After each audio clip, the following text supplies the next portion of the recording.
Oh,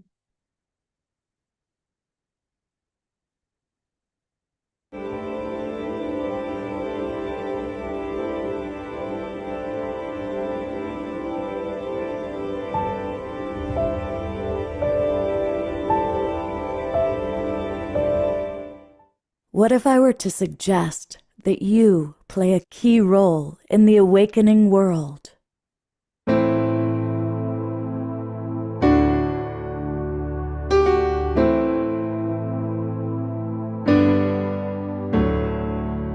And that you are watching this because you have heard the call.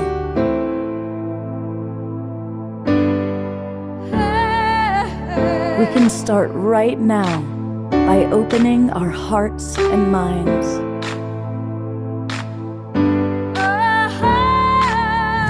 Welcome to the awakening world.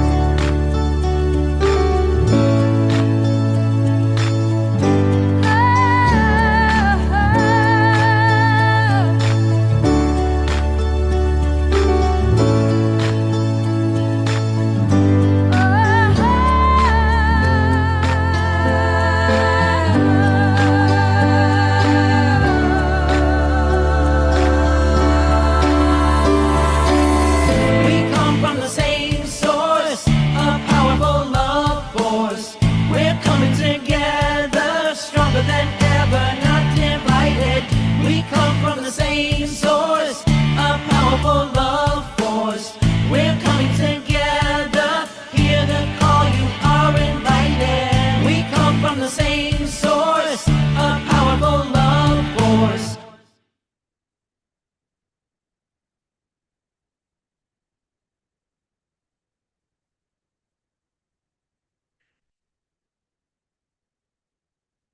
good evening, everybody. I am Love Coach Scott Thomas. Welcome to the Awakening World, our bi-weekly show put on by the Global Peace Tribe. And we're doing something new tonight. We've been doing variations of this show for over 6 years now. But for the very first time tonight, we are starting a new series. We will periodically do, if it's as successful as we certainly hope it will be, couples that we love. And as a relationship coach, I make my living coaching couples. I do appreciate couples that come together and use the tools to have a healthy relationship and that are committed to creating a better world, an awakening world. And so tonight we're going to meet two such couples. And all of them have been on the show before, but we're going to hear from them as couples tonight. And first off are Magic and Melanie. And they are coming to us from Maui. And they do beautiful, beautiful work. And both of them individually are awesome. She is an incredible astrologer. She gave me the best reading. And Magic is someone I've known for years. I've worked with him, did a retreat with him in Mount Shasta. And then seeing them come together, both as man and wife, they are now married, and also as a couple doing great work is really exciting. And our other couple that we love are Darren and Karina. I've known Karina a long time. And so it's so wonderful to see her with Darren. Darren first came into my world through Soul Search. Karina, I've known, and then they got together as a couple as well. So we're going to learn about both of these couples' histories with each other. Magic and Melanie. Whoop, whoop. Um, that was love you guys. Magic and Maggie are going to do a special journey type of experience for us, which is going to help us to get a taste of what they provide in their retreats. So we've got a fun show planned. And of course, we're going to have prayer time with Diara, and if she shows up with Desiree. But as always, we're going to start the show with our beloved house musical artist, our wonderful Omashar, providing the first of three opportunities for us to move and groove. Or yes, indeed. So welcome everybody watching on Facebook and YouTube, and this is a very timely show tonight. I need a dose of love, and I need some reflection from outside of me of love in action. And so this first song is actually called "We Feel Love," and it's more of a waltz. So if you find yourself waltzing with yourself or a teapot or another person in your room, that'd be great. But it'll help us open this sacred circle and deepen us into the subject of tonight. Tonight. And here we go.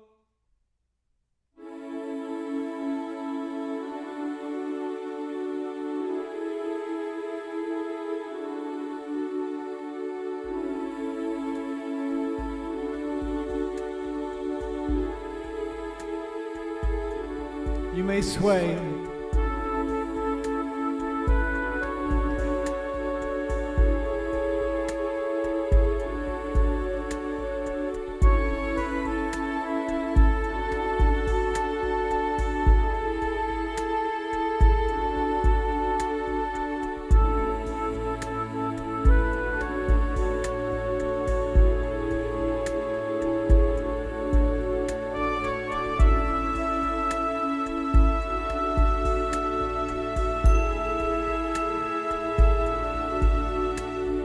Lost in a sea of illusion,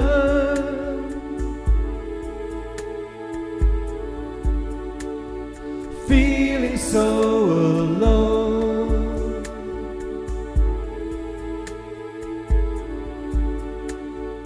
Lost on a wave of confusion,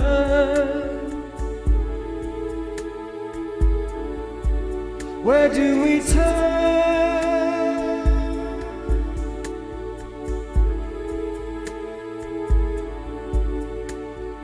Flow with the tide of completion.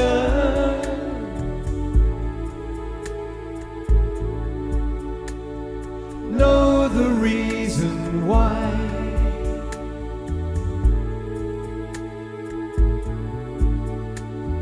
Drink in the waters of healing and be healed.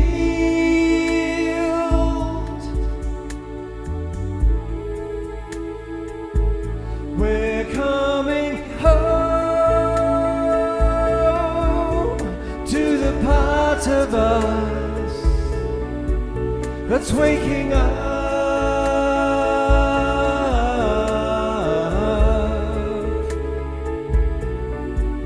and we know deep inside of us we've got a friend.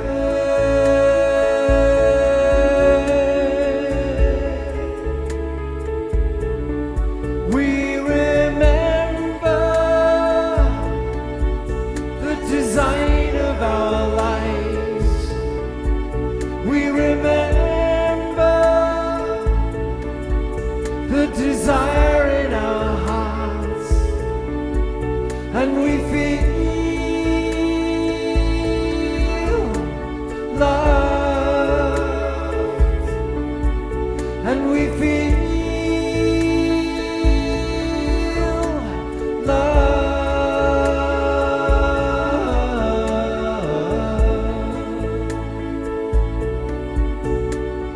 George.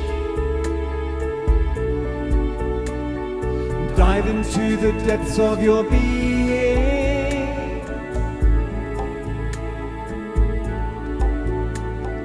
Know that all is well.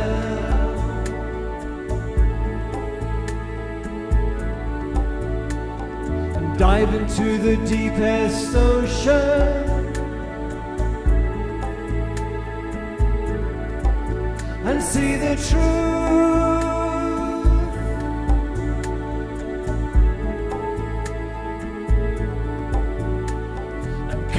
Off the cover of darkness,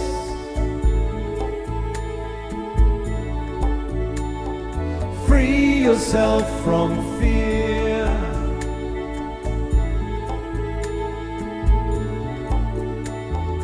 show that you're ready and willing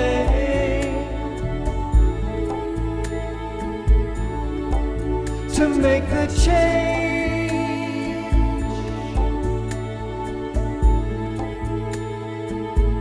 We're coming home to the part of us that's waking up.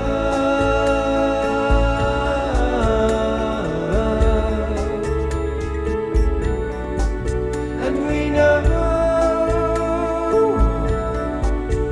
deep inside of us we've got a friend.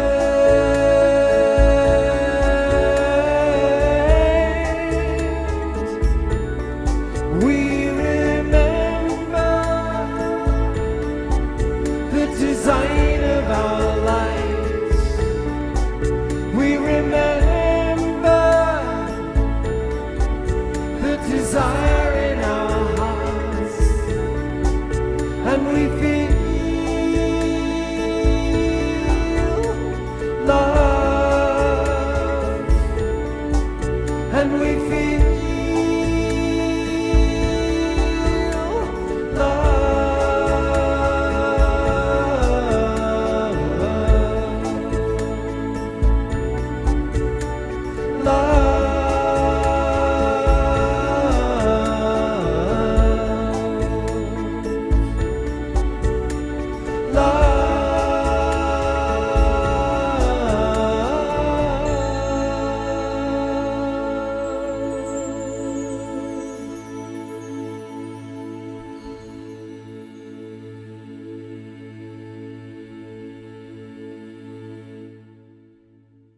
Mm. That is such a beautiful song. Let's send twinkles and love and hearts and good things to our beloved Omar Shar. Just before we move on, I went before the show to buy some food to break my fast for tomorrow. And I went to the potato counter, and what should I find? Oh, that's amazing. And this is like half an hour before the show. I found that I love potato.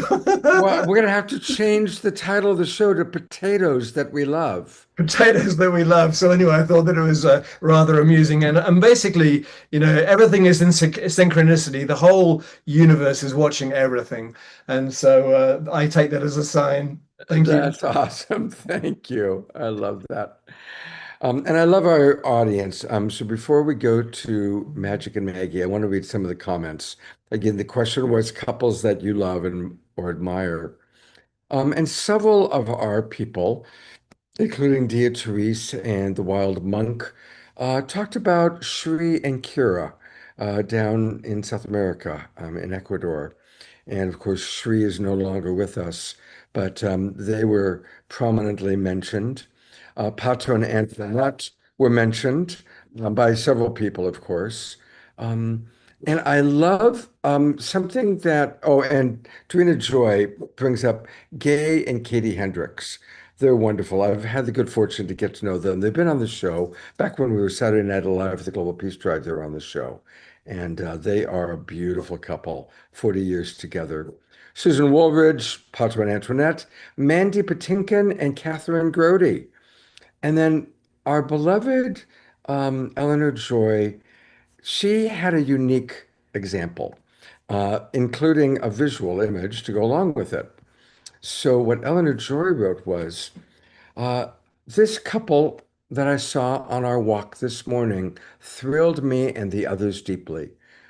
Mama dear instructing the very newly born fawn to retreat back into the tall grasses while she surveyed the scene. Myself and another walker halted, as did a couple of families behind us with their very young children. When Mama Deer decided that the area was safe, she signaled to her baby to come on across the path and into the woods on the other side. So that is certainly a unique but wonderful couple that we love. Thank you, Eleanor Joy, for that. We also have love for Connie and Andrew and Lynn and Leaf. Carol Craig pointing them out. So Lynn and Leaf, who are right here with us, and Linden Leaf, they chose themselves, which is very good. That's very, very good. Um, so, um, and yeah, Susan also says Connie and Andrew. Oh, and Tiara, me, and Jasmine Bear, even though she just was barking. So thank you. She's definitely a wonderful partner. But now we're going to get to a human couple, and I am going to bring up my friends, Magic and Maggie. And, I'm kind of a snob when it comes to getting astrology readings. I've been in this field for a long, long time. Way back in the mid 90s, I was hiring astrologers and psychics for the shows that I was working on, the TV shows. So I'm a snob. I don't even really get readings from that many people. But there are two people that are extraordinary astrologers, Raquel Spring, who's been on the show before, and Maggie. And my astrology reading with Maggie recently was so on target. I've listened to it twice. So I strongly encourage if anybody wants to have a very loving reading that's inspiring and informational and just filled with love, Maggie is your gal. Um, and Magic is someone I've known for many, many years. And I did a retreat with him in Mount Shasta. And what I remember the most about that was he helped me to have a deeper understanding of my connection to nature. I remember there was a unique little insect that landed on me, and Magic just turned it into a whole shamanic journey of my relationship with this little unique insect.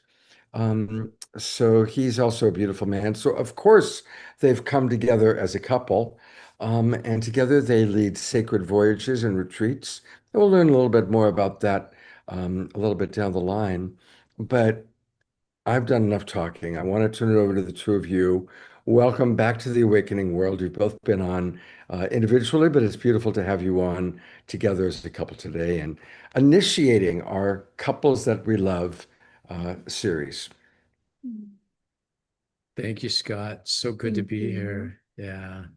In fact, you mentioned Gay and Katie Hendricks. Is that their names? Gay and Yes, Katie, yes, right? yeah. As They one of both the were couples. conscious loving. I think the first Awakening World I went on that I was on and they were on as well at the same time. Oh, right. Okay. Beautiful couple. So today, Maggie and I wanted to talk to the audience, to you, to everyone about oneness. Oneness is a really interesting word and an interesting experience that I notice is around in spiritual circles these days. People talk about oneness and wanting to experience it, and some people have experienced it. And really, oneness is how Maggie and I came together. It's actually how we became a couple in many ways. I think that during this talk, we're going to present how that happens through oneness and the power of oneness, both on the level of how to resolve anything in your psychology or in your emotional or mental fields that might be holding someone back from being fully themselves and actualizing what they came here on the planet to actualize. But also, and I call that the horizontal level, the human level, but also on the vertical level in terms of connecting with God and spirit, which is how we often think about oneness. There's two different sort of aspects of oneness, interestingly, like this sort of infinite thing that seemingly is not dividable because it's one, can be divided and thought about as different parts, as the vertical and the horizontal. It's a paradox. My early experience with oneness when I was in my 20s, I was in a meditation school, and it was an esoteric school where we did a lot of running light through the body and sacred geometry, and we were attempting to connect with God in very, very deep levels. And I had these incredible experiences in which I felt that I was just light and God, and I felt like I was one with God. And the truth is, I was on a certain level.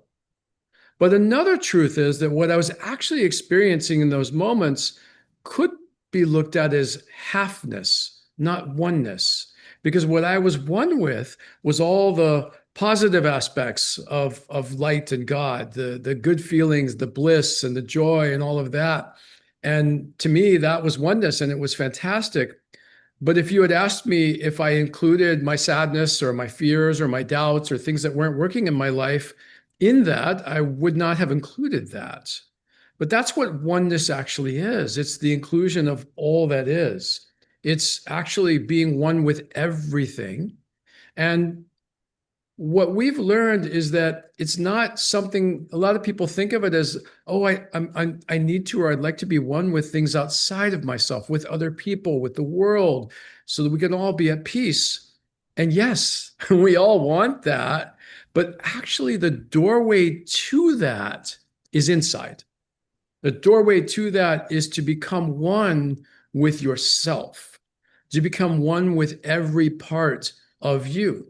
The parts that you love, the parts that you like, the parts that you don't like, maybe the parts that you hate. This is how we integrate and we become whole within ourselves, is by loving and being with each and every part of us. And so tonight, we don't want to just talk about this, because it's easy to talk about these things on an intellectual level, and a lot of us can get it and resonate with it and want it at that level. But what Maggie and I are about, and on our retreats and in our work together, is how do you actually put this into practice in a real, visceral, tangible way? And so we want to take the audience through a meditation at the end tonight of our time, in which we can all have our own experience of what we're talking about when we become one with ourselves. Because when we become one with ourselves, then that's the pathway to actually experience oneness with all that is, because we actually are all that is. We are everything. There's no separation between me and you and anyone else. All of the separation that I experience is illusory at one level, and also it comes at the level of me being in the mind, which separates everything into different parts. When I start to go into oneness with myself, that dissolves. And I start moving into this multidimensional place of the infinite and all that is. So I'm going to talk a little more about that, about the horizontal and the vertical, share a little bit of some stories about it so it can come to life. And then we're going to take you through a meditation. But before I do that, Maggie's going to talk a little bit about the astrology right now and how it's ripe with the opportunities for oneness and is oneness. Yeah, it's really inspiring. It's such an incredibly inspiring time. And what I hope to do is to transmit inspiration about the infinite loving universe supporting us coming into more oneness in these years. Like we've moved into a certain cycles that are helping us call back the fragmented pieces of our soul and the parts of ourselves that live in shadow, the parts of ourselves that live in unconsciousness, that have us acting, behaving, believing, thinking outside of the alignment of the love that we are. And the universe is so loving and so just absolutely supportive, especially in these moments of bringing us what we need to move into more wholeness and oneness in ourselves. And when we reach more wholeness or oneness in ourselves, we reach more wholeness and oneness together in our relationships, our personal relationships, our friendships, our community relationships, and collectively as a whole. We're going through a massive collective evolution of consciousness right now. And I'm sure all of you can feel that and are experiencing that. And you know, you're here at the Awakening World, and you're very much the pioneer consciousness of this world. And I could go further back than the last couple years as far as how the energy has been supporting us, but I only have about 10 minutes to share with you guys, so I'm going to try to rein myself in as astrologically. And really, one of the markers in time was 2018 when Chiron went into Aries. And Chiron going into Aries, it's still in Aries, and it will be in Aries until actually next week when it moves out for the first time in the last 8 years. But Chiron in Aries has been helping us to heal the wound of self, heal the separation that we feel from ourselves and the separation that we feel from divinity. And the major marking point of this Chiron and Aries transit was April 8th of 2024, when we had the solar eclipse in Aries that was exactly to the minute conjunct Chiron. And that was this marker of time, of this deep healing of that perceived separation that we feel when we come into a body. Because when we incarnate into a human body, all of a sudden there's this perceived separation from everything. We are now in this human body and we're separate from God, we're separate from all that is, from each other. And that's a perceived separation, right? It's so paradoxical to talk about our divinity and our humanity, because we're both. We're both very human and very solid here in this material plane. And we're also one with all that is at the same time. And what is happening right now energetically is that we're learning how to fully be both, how to fully embody our divinity and our humanity at once.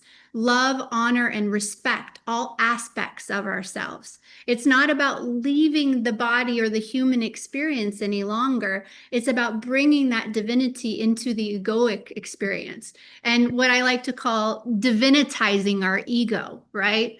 It's not about losing our ego. It's about aligning our ego with our higher self and our source, our soul, what our soul really came here to do.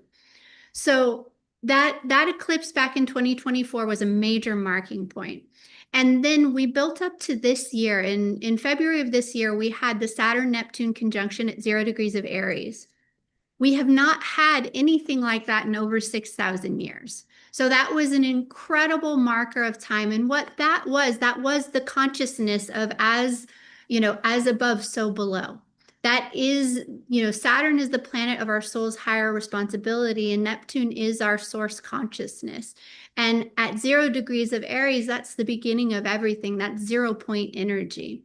So we've moved into this cycle where we're asked by spirit, by source, by the universe, to really bring our divinity into our human experience. And then we had all of these outer planets move signs, and they're all in supportive angles to one another. So these have been major, the type of energy that we're feeling is energy that we haven't felt as a human species in known history. I can't go back past 10,000 years, but in known history, we haven't seen anything like what we're experiencing right now. And this brings me to May. In May, we had Uranus conjunct the asteroid Sedna. Sedna has a 11,000-year orbit. So this is massively powerful. Sedna hasn't been where it is right now in 11,000 years. And Sedna represents this kind of fragmentation of the soul that happens. So I don't want to go through the whole mythology. I don't want to spend the time to tell you the whole mythology of Sedna. But when Sedna, her fingers were chopped off and she descended to the bottom of the ocean, and her fingers became the sea animals. They became the whales and the orcas and the basically the food, the manna for the people. And then she descended to the bottom of the ocean, and she became the goddess of the sea, of the Arctic Ocean. And the myth is a little complicated, and it's told a little bit differently depending on how you look it up. But really, her energy is about reclaiming our power from victimization, from where we see ourselves as a victim to life, and actually claiming our power back from that, and actually being the conscious creator of that. All of the energies, Uranus is the great awakener. So Uranus conjuncted Sedna and woke us up to this aspect of self, this aspect of deep unconscious separation and fragmentation that happens just from being human. Like, we all have our human stories of trauma, and our souls have deep stories of trauma throughout every single lifetime. And that is the human experience. Loss is a part of the human experience. And how do we claim our power back from that and realize that everything that has ever happened has been for us? So Uranus and Sedna in the early degrees of Gemini, conjuncting there for the first time in over 11,000 years, are having us wake up to the empowerment of rewriting and reframing the story and claiming our power as the conscious creator of our experience here and taking our power back from it. We were moving into, and now we have the Isis Osiris conjunction, which is going to happen next month in the middle of July. And Isis and Osiris are also a story of soul fragmentation. Osiris is the soul that has been fragmented, and Isis is the energy that comes back and brings it back together. And as they come into union, the consciousness allows us to come back into more union with self. So we have all of the outer planets moving into this beautiful alignment with one another, while these asteroids and planets are interacting, helping us to wake up and take our power back from the stories that kept us in separation of self, that kept us in stories of victimization. And we're asked to rewrite those stories. We're asked to be with the parts of ourselves that we felt separate from, to love them, to hold them into our hearts, and to actually reframe and shift the consciousness higher. One of the most impactful aspects that's happening is in mid-July, we have what's called a cradle aspect, and all of the outer planets. So we have Uranus in Gemini, we have Pluto in Aquarius, we have Neptune in Aries, and then Jupiter will move into Leo, and they're all going to be at 4 degrees in this really supportive aspect.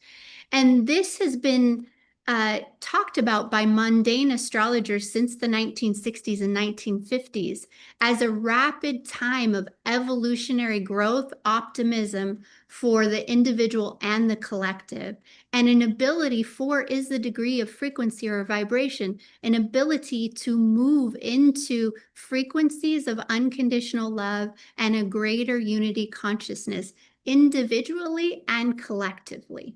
So there's all this energy, and I could go on for hours, but I'm not going to. There's all this energy that's supporting us in coming into our hearts, into the love that we are, and shifting our frequency for our story, for our hearts, being inspired by what we're here to do, and having the courage to follow our hearts and be the love that we are. And the love that that brings to the collective is absolutely unfathomably powerful, especially at this time. This time is just, it's so supported. So I'm so grateful that we're all here together and that we're on this journey of oneness together, because it's time. It's really, really time. Wow. Thank I mean, I you. just want to say, it is so amazing, and thank you for giving us that insight that it's been so long since we've had this kind of an astrological configuration. And DR, I'm going to read a couple of comments. Susan writes that June 19th, Chiron enters Taurus, fixed Earth, deep healing, inner security, and self-worth. Is that? Yeah, I see yeah. you nodding It's up going and to down. dip its toe in Taurus, and then it'll go back to Aries and finish up. And next spring, it'll be in Taurus for the next approximately 7 years. Wow. DR writes, I've been in tears from love. I see and hear hearts melting open wide. And Susan says, thank you. You're helping me to reframe my story.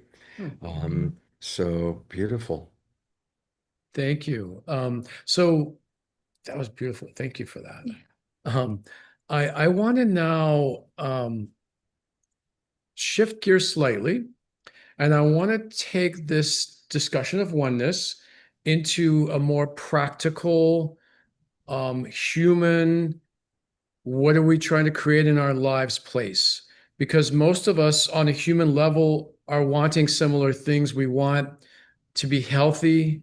We want to be happy. We want our life to be easier. We want relationship. We want to have whatever level of financial abundance and prosperity that we've set for ourselves to be where we want to be. And these things are not separate from the conversation of oneness. In fact, oneness fits perfectly into this conversation because I've been leading retreats and teaching classes and working with people one-on-one for almost 30 years and sitting with masters and shamans and kahuna. And the thing that I've noticed in working with thousands of people during this time is that there's this thing that happens when we experience loss, when we experience hurt, when someone hurts us, especially when we're children, when someone makes fun of us on the playground, or we are, unrequited love, or we get our hearts broken, or someone dies, or we have a challenging childhood. We have parents that are challenging or drug addicted. We have trauma. All of us have these hurts, these wounds in our humanity, and they affect us. And there's two primary ways that I notice they affect us. And I'm going to use relationship as the example. So when someone has their heart broken in a relationship, what happens is that what our system, if it metabolizes it properly, it feels it. It is actually one with it, like we are ourselves. So we fully feel and experience what happened to us. And that metabolizes the experience. And we learn and grow from it. We gain wisdom and we empty out the hurt through tears and through processing and laughter or whatever's present. And then we're clear from it and we're empty from it. And it doesn't scar or wound us or hurt us in the future. But for most of us, no one taught us how to do that. So we didn't do that. So we used coping mechanisms to avoid the pain and push it away. What happens when we do that is there's two really primary parts that are kind of opposite each other that get activated. One is the part that pushes away any experience in the future that could be similar, right? It's like my heart got broke and I didn't want to feel that, so I didn't feel it. And now a part of our psyche that's unconscious is going to push away people and experiences and situations that could touch us into it again. At the same time, there's another part of us that's our evolutionary part, the part that's wanting us to wake up to our full nature, to who we really are, and to heal and grow and evolve. And it's actually attracting into us experiences that will touch the hurt again. That's why sometimes people attract the same partner in a different body over and over and over again, the same situations, the same circumstances. It's a part of them that wants them to heal what they haven't healed. So how do we resolve this? How do we heal this? It's actually through oneness. It's through being with the loss in a very intimate way, loving loss. I call it grieving, but my definition is different than the traditional one. It's unconditionally loving loss, unconditionally loving hurt. When we love our loss, it can metabolize. When we become one with it, it can inform us and it can move. It becomes stuck when we're not one with it. So that's how we move through things. I had a client that came on Maui for a 4-day private retreat with me where we went out to sacred power places during the retreat. There are power spots all over this island. Some of them are for birthing, and it's like this concentrated energy of birthing, so you can manifest something like that there. There are some that are about death. In that spot, you could actually release or heal something you've never been able to instantly. There's all kinds of sites here.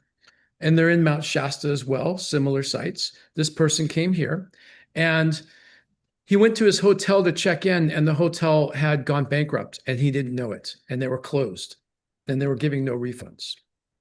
He went to an ATM machine and he pulled the money out and he, I think, left his ATM card on the machine, and someone came along and stole money from him. And then he lost the money he took out.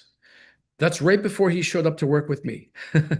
So on the retreat, I said, I have a feeling that this isn't about what's going on right now. Let's dive into what's present for you. And I took him through something that I call the oneness method, where we become one with what's happening inside of us. And when we did that, he realized that both of his ex-wives he had been divorced, and he had felt like he had lost almost all of his money in those divorces, and he had bitterness, real bitterness in his heart about it. And I reflected to him that it's possible that that unresolved loss is actually drawing these money challenges to you because you have hurt about money. And he realized that what happened that day had been happening in his life since that time. Money had been flying out the window, all these unexpected losses with money. We went in and did some of this oneness work with it, where he became one with the hurt of the past. And therefore it shifted and emptied and metabolized in him. And the money issues went away. No more money problems in his life. Abundance and prosperity. There was another man that I worked with who came to me as another retreat, and he was talking to me about how all the women that he was attracting in his life were unavailable. They were either married, or they were long distance, or they were closed off emotionally. And this pattern just kept continuing over and over and over again. And so I presented the same thing to him. Let's explore. The man that I just spoke about with the money was attracting money situations into his life. It's that part where I talked about where our psyche wants us to evolve. It wants us to heal. So it attracts something similar to touch us into that part we haven't resolved. But with this person, with the divorces and the unavailable women, his psyche was repelling anything that could touch him into that hurt again. So it was only attracting unavailable people so he wouldn't have to be vulnerable and expose himself to potential pain again. But when I guided him into the oneness method and to actually touching into his unresolved hurt and pain and just welcoming it, to love himself deeply and fully, even this part of himself that was hurting, and to just allow that part to hurt, allow it to cry if it needed to just hold it and be with it. Something profound happened, and it shifted, and it healed, and it emptied, and it stopped causing him to attract unavailable women, and he was able to attract his partner. Now, this is how, on the horizontal, the human level, oneness is a real practical exercise and experience that can change your life. And this is how Maggie came into my life.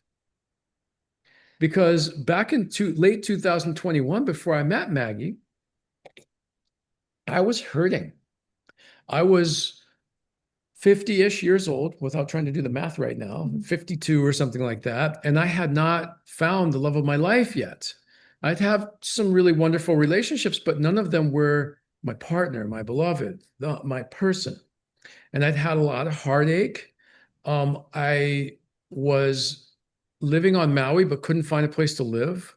I tried to buy a home. It fell through. This experience I'm telling you about happened on the anniversary of my cat's death. That was if there was a soulmate for me up until that point, it was my cat. And it was the anniversary of her death. And I was just feeling so much hurt and pain. And I decided to put this practice into place. So I went into a deep meditation, and I just started loving the pain, loving the hurt, loving that I had not found my person, and that I was alone.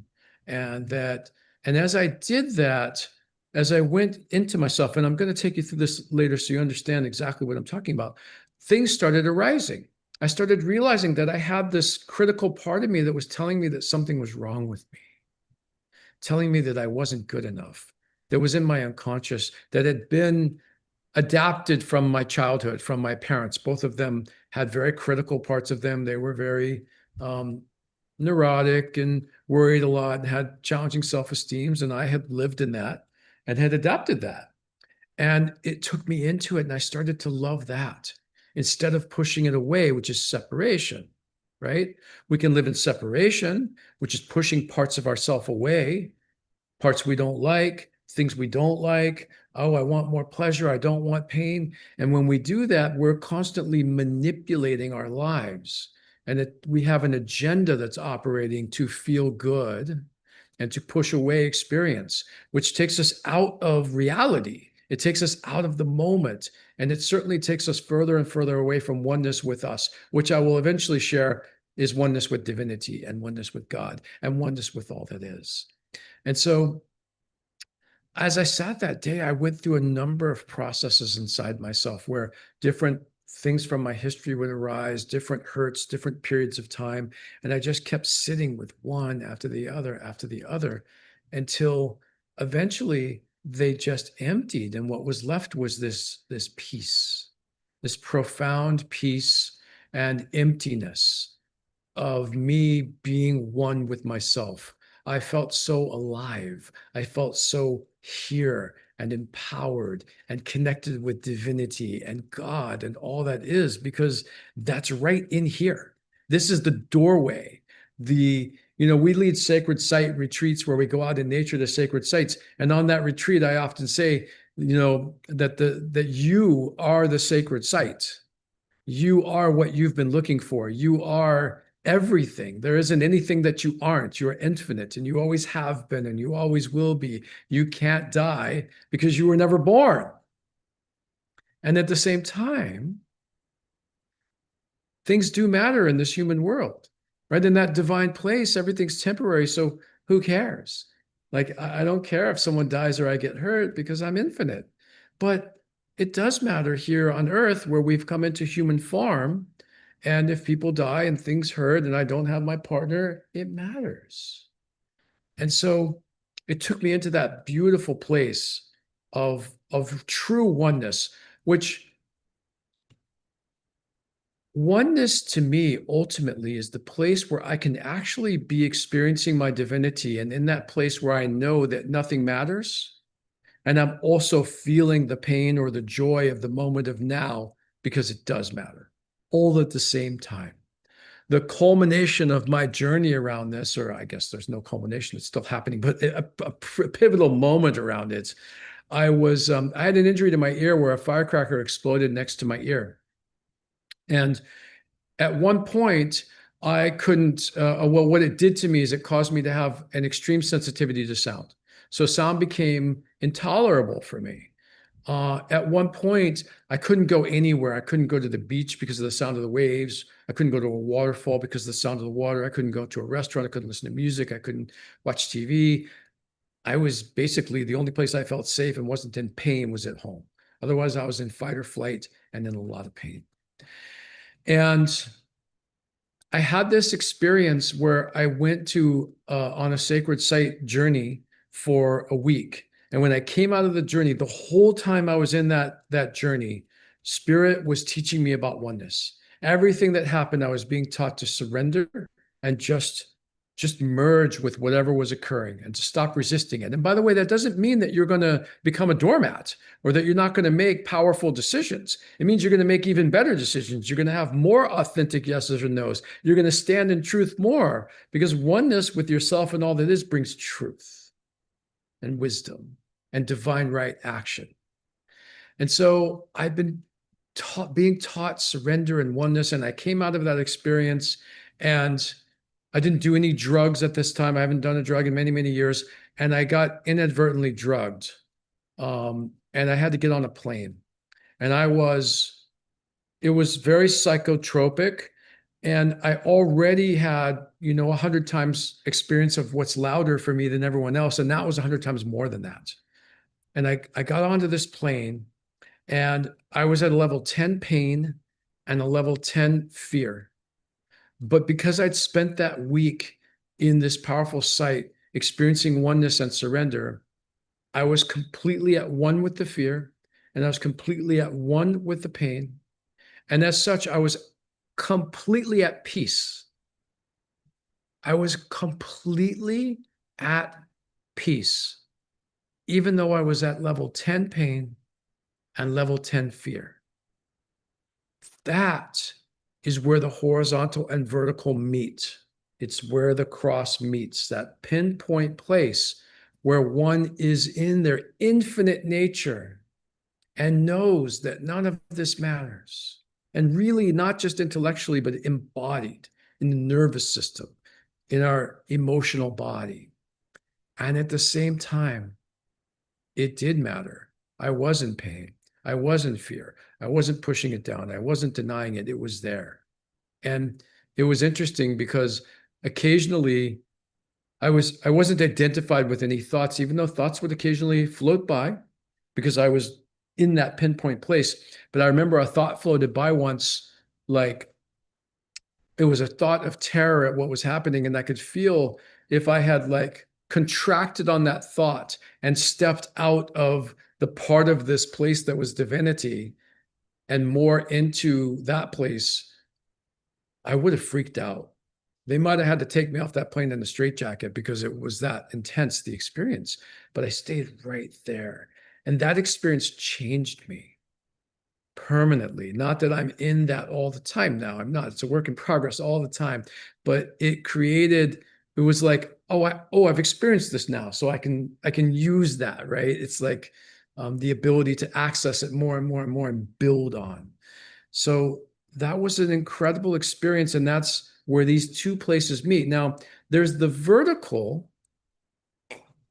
which sometimes when I meditate, I sit down and I don't, the oneness method is about closing your eyes in practice, doing that with your eyes open all the time eventually, and just becoming one with whatever's there. Like what's inside of you in this moment of now? And are you willing to merge with that, to become one with that, to stop distancing yourself and being divided from aspects of yourself that you think would be disempowering? You know, almost everybody I've ever met that's depressed did not get depressed because they surrendered to their sadness and felt it fully. In fact, I don't know if I've ever met anybody that's depressed who does that. The people that I've met that are depressed are the people who are afraid of their sadness. Understandably, they're afraid they'll get stuck there. They're afraid that it'll take them down. And so they don't feel it fully. And so it doesn't metabolize and heal and release whatever the sadness is about. So it stays in the body.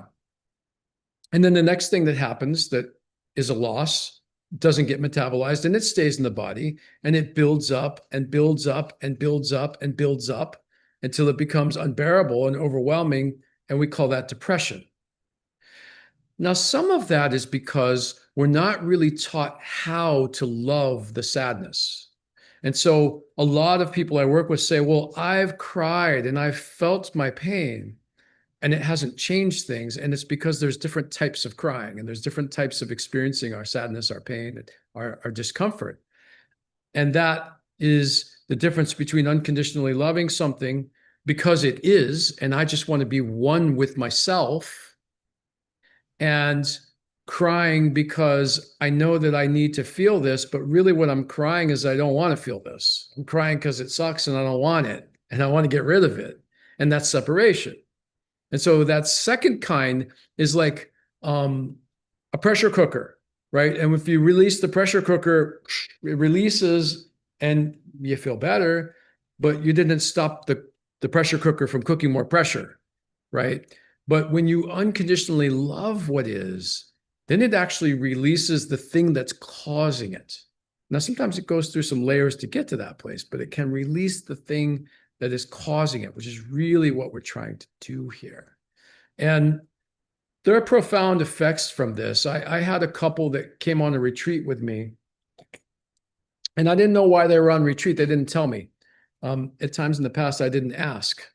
And so we were at a sacred site, and I was talking to them, and I started telling stories, just like I'm telling stories to you guys. I trained with a number of shaman and kahuna who the way that they work with people is through storytelling. They transmit frequency through storytelling to evoke change and transformation. So I was telling stories to these folks, and I told a couple, I'm just remembering, I told a couple of stories about abortion.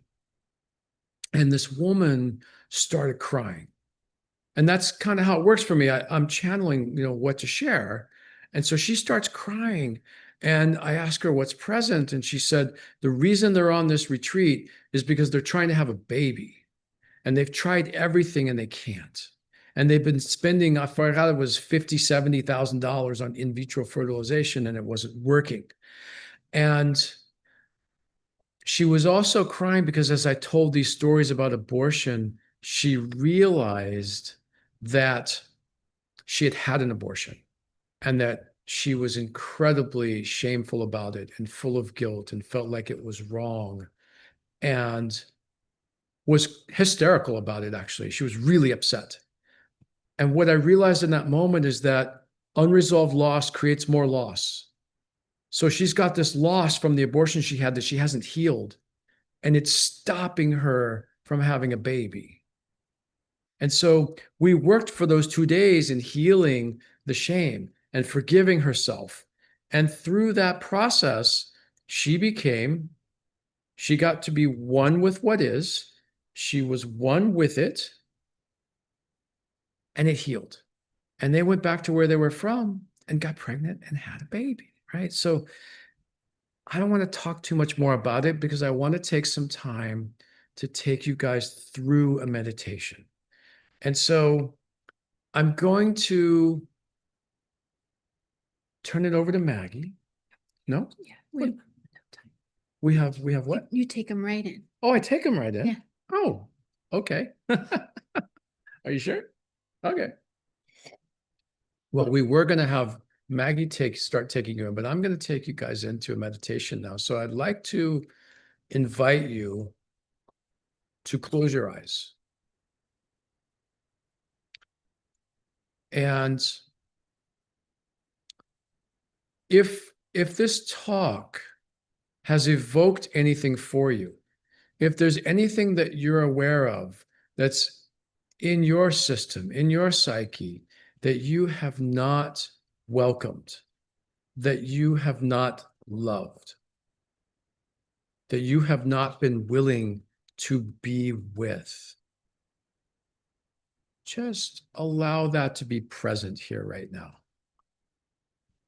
Allow that to come forward. And if something like that hasn't occurred, or if you'd like to do this differently, just present something that you would like in your life, something that you're intending, something that you're wanting, something that hasn't actualized yet in your life that you're trying to create. And just intend that right now. Because when you intend that, it's likely that what's in the way of that might arise.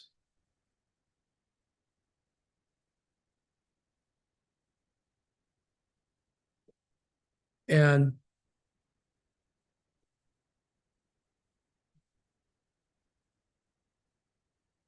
I want you to drop into your body and just start scanning your body for whatever sensations are present in your body right now. When I say sensations, I mean, we can have emotions that are present and we label them as happiness or laughter or sadness or pain or fear, but they're actually sensations. They live somewhere, like they're in the heart or they're in the belly, or you feel them in your legs or on your skin. Like there are ways that you can feel these things when you drop into your body. So drop into your body and just notice what's present. And it might also be energetic. So we have energy in our body, and you might feel some energy there. Maybe you even feel something physically.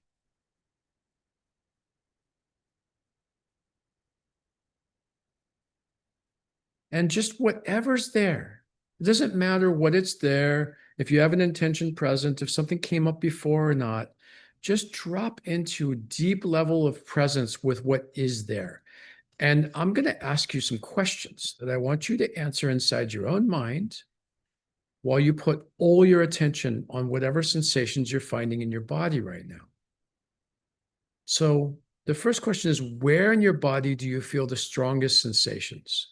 Either emotionally, energetically, physically. If you're thinking, try to come out of thought and into the body.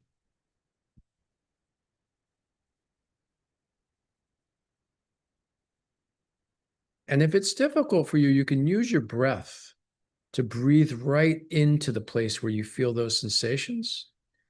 And then just stay there after you take the in-breath in and relax with the out-breath with your attention magnetizing fully on the sensations that are there. And notice the shape of those intentions, if they have a shape. I mean, the shape of those sensations, if they have a shape.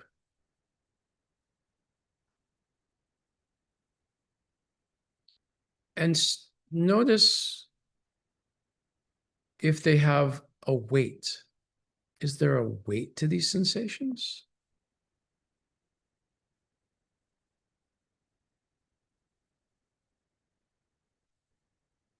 Heavy, light?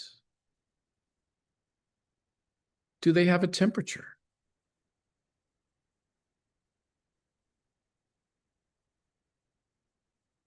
Are they moving or are they still?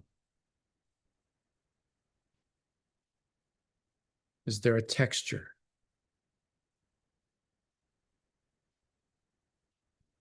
A vibration or a pulsation?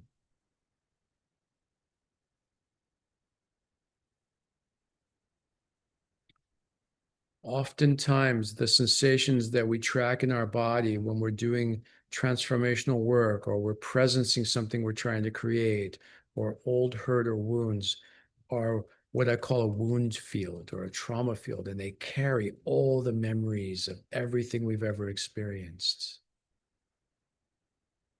And the way to become one with them is simply putting your attention fully on them, like a mantra, only it's not a sound that you're focusing on, it's a body sensation. The way to become one with them is simply putting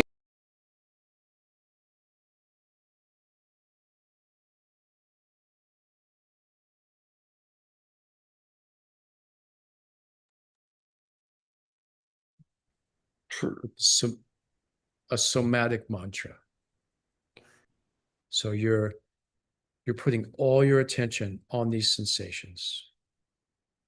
That is, I was thinking, does he not know what he's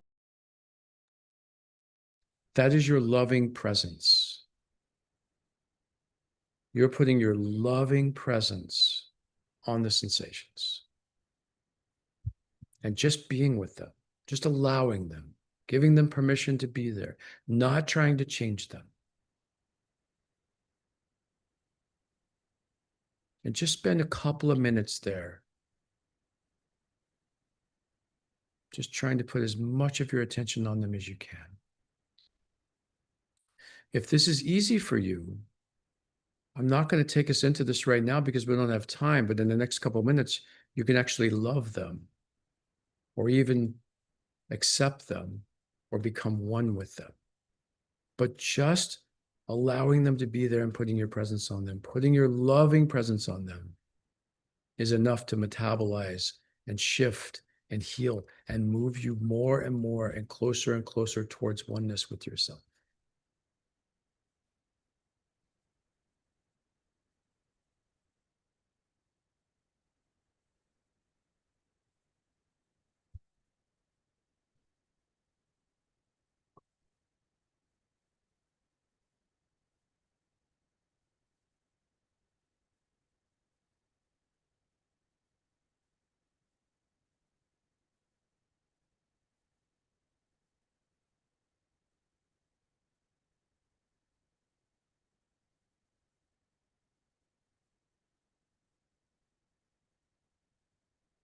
What happens if you unconditionally love whatever's present?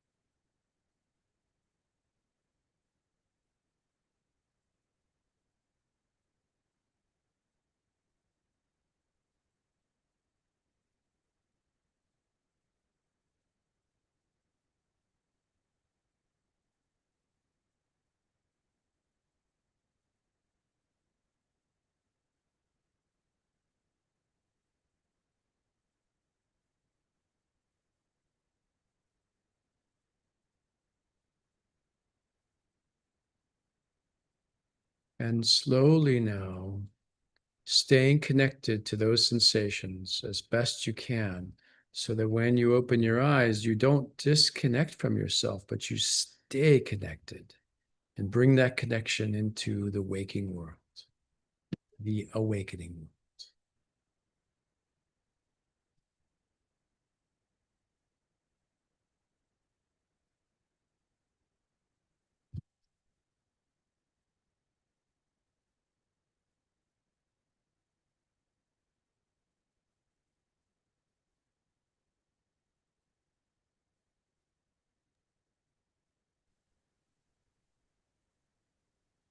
I'd like to invite people to put into the chat box some of their experiences, some of what they've experienced during this beautiful, both the wisdom shared by Maggie and Magic and the actual meditation. And while you're thinking about it and writing it down, I want to take people to their website. And the website is sacredvoyages.com. Sacredvoyages.com. I love that picture. Just think you could be in that picture with Maggie and Magic. Um, and I know that they do retreats in Mount Shasta, Maui. Um, uh, and your next one is going to be in Maui in October, October 3 to 10. And while people are putting in the chat box any of their sharings, I'd love Actually, for you. Scott, the next one is in Shasta. If you scroll Oh, down, oh, you'll okay. see that the next one is this July in Mount Shasta, right there. Aha. Okay, you confused me by saying our Right. next one. Yeah. So wow, that's coming right up. July It is, 11th to yeah. the 18th. Wow. Okay. So tell our audience a little bit about if they were to come to Mount Shasta or to Maui, what might they experience?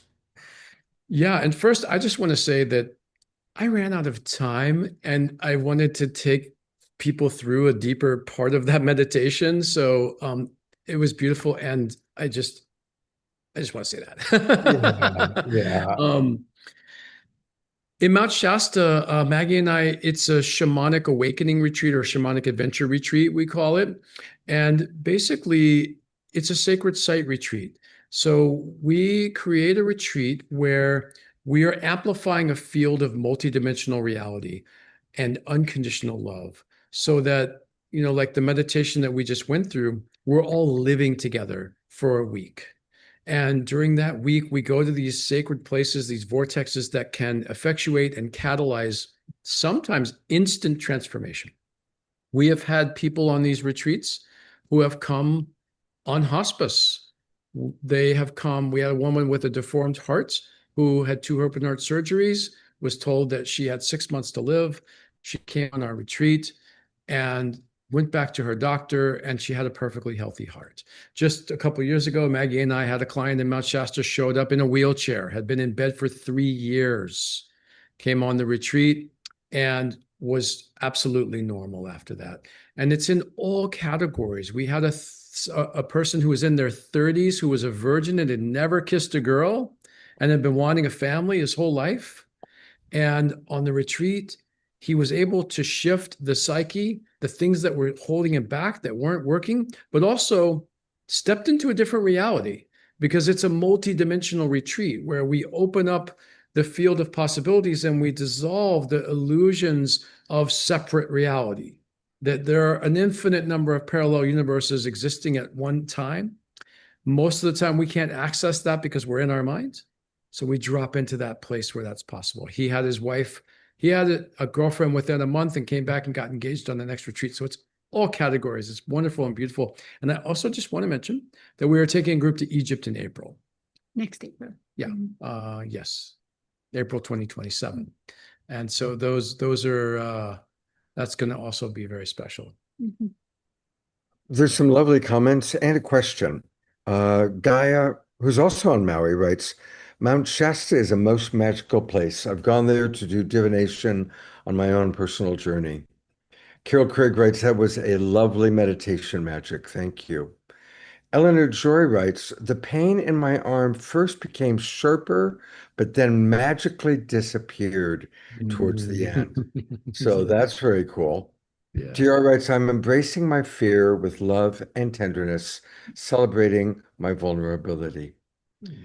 And Carol wrote a long one. I'm not going to be able to read all of it, but about how she's spent the last 4 years learning to love her loss. Her husband had passed, and grieving and working with grief in ways similar to what you spoke of. And then the question that I see here is from Susan Bloomquist. She's writing, regarding the practice of bringing to the surface thoughts and feelings and body sensations that are uncomfortable and learning to unconditionally love this in yourself, is this better done by oneself or in community? That's a beautiful question. And I don't know that there's a better. I think it's both.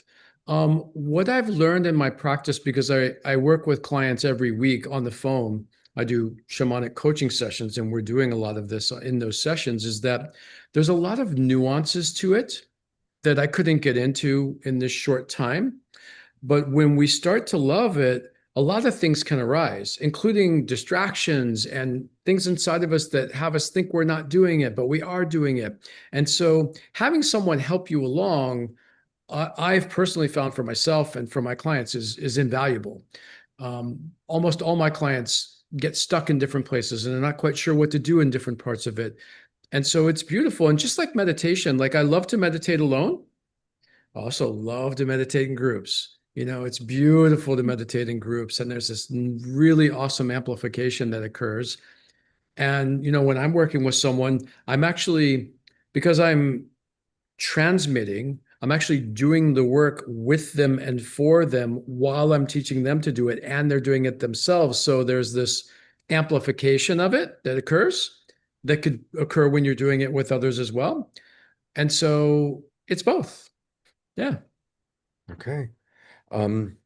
Well, one more time, I'm going to go to your website, and a reminder that there's a lot of really beautiful information on this website. So I encourage everybody to go and, of course, register so that, you know, Magic and Maggie have your email address. And again, it's sacredvoyages.com, Mount Shasta, Hawaii, Sedona, Egypt coming up. You also, I know, obviously, they do wonderful individual work. If you want an astrology reading, Maggie is your gal. I really encourage you to give yourself the gift of taking a sacred voyage with Magic and Maggie, either individually or together. And thank you so much for being with us tonight. Thank you, Scott. Can I say one more thing as we wrap up, which is that, you know, Maggie and I both, one of the ways we met was Mount Shasta, and we were drawn to each other because we both did retreats there, and we both did custom private retreats there, like the one that you and I did there. And Right. we love doing those retreats. So they're private and they're customized, and it feels so sweet when we do them together because it's what drew us together. Yeah. Yeah.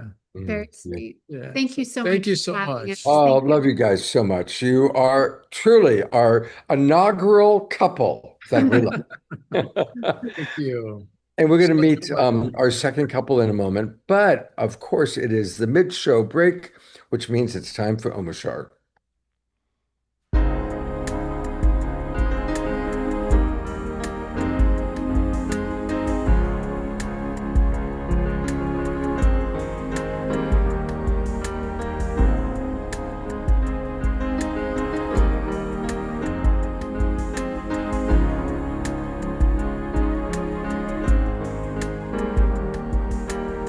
Sometimes it feels so hard to move along, saying goodbye to yesterday. Take heart, my friends, there is a new song bringing us back to our homeland. When something troubles you, just call out my name. I am the one who loves you. Be still within. Hear what I say. Give me the chance to be with you. We are one heart, one mind, one soul, working together to heal. And there are no walls between us now. It's a celebration of union. So when you're feeling down and on your own, take a look around. I am in everything. Give me your burden, walk into my arms. I will lift you up. I hold you. We are one heart, soul, working together to heal. And there are no walls between us now. It's a celebration of union.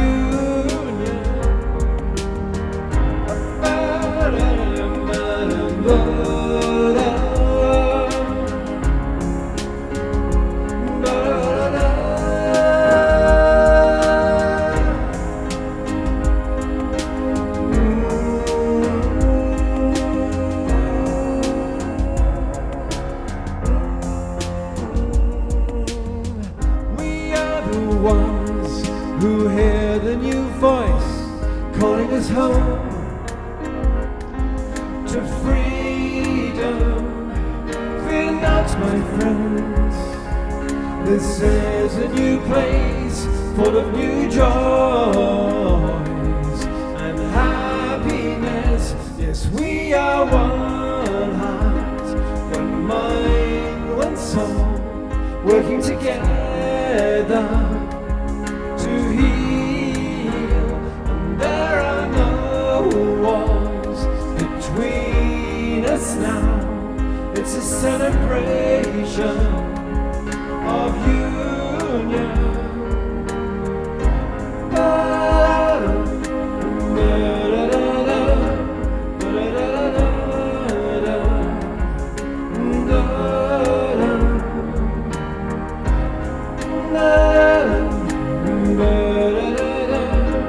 It's a celebration of union.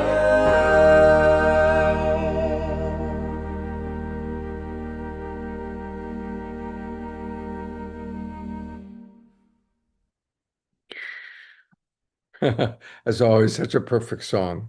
Absolutely perfect. It's kind of interesting because I really got magic, your meditation and your presence with Maggie really drew me into a deep place. And even when we had that distraction from the unmuted folks, let's say, it didn't distract from where I was in the center. And so when I came into this song, I was still deep in the center. I forgot half the chords I was playing. And it was okay, I'm just going to carry on and see what happens. So that's kind of in honoring and reflection and pinging that you really, what your presence shows me that you are the real deal, and just by your presence it took me there, and even the distractions on the outer could not take me out of that. Thank you. Mhm. Yeah. Yeah, beautifully stated. Absolutely. Yeah. Thank you very much, Magic. Thank you, Maggie. Thank you, Omashar. And it is my pleasure to move forward to our other couple. And this is Karina and Darren. And they both are extraordinary people individually. Karen is a visionary spiritual author, empowerment coach, and an ordained priestess with over 40 years of experience in astrology, tarot, archetypal psychology. She's the author of a toolkit for awakening book series, and I want to learn about that, and the creator of the Awakened Tarot cards that blend ancient wisdom with modern practices to inspire personal transformation. As the creator of the Soul Source Radiance System, she guides individuals and groups to awaken their inner radiance and manifest lives of love, abundance, and purpose. Her holistic approach integrates shamanic and quantum healing, coaching, and creative arts. She empowers others to reclaim self-worth, elevate confidence, and embrace a co-creative partnership with the universe. And I've known her for a very long time. She's awesome. And I'm so glad that she is with an amazing man, Darren Starwin, who you've seen on the show a few times. He first came to us through Soul Search, and he is a quantum catalyst and master healer who activates holistic health professionals, healers, and meditators to awaken their consciousness as avatars so that all of us can make our most valuable contributions. He and Karina are leading community gatherings on Zoom and also locally in Marin County, which is just north of San Francisco. Darren has written 5 books, including the bestseller Awakening the Avatar Within and he's led hundreds of workshops and trainings internationally. His newest book is Avatar Master Healer, coming out this spring. He has over 30 years of clinical experience in acupuncture, Chinese medicine, energy medicine, and quantum healing. So it's interesting in reading your bios a little bit how much you both incorporate the word awakening. And of course, it's perfect then that you are one of our premier couples that we love on the Awakening World.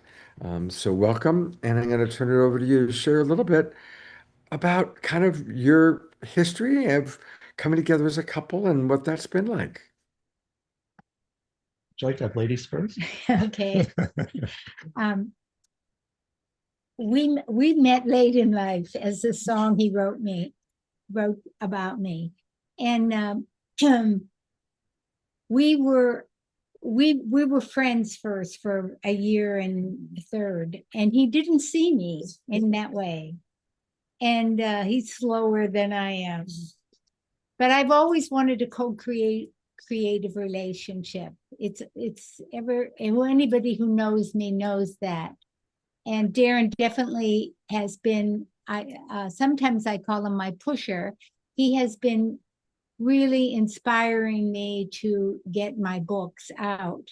It's easier for me to write than to promote and to come out in the world. And I do have a series of books called The Toolkit for Awakening. 8 are finished, 11 written, and I'm publishing them now. This will be my 3rd book out. I have a tarot book. I have a book on called Awaken Female Power, which was published in 1990.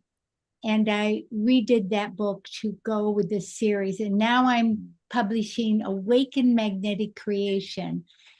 And I manifested Darren by using the process. There's a process in my book that's called a terma.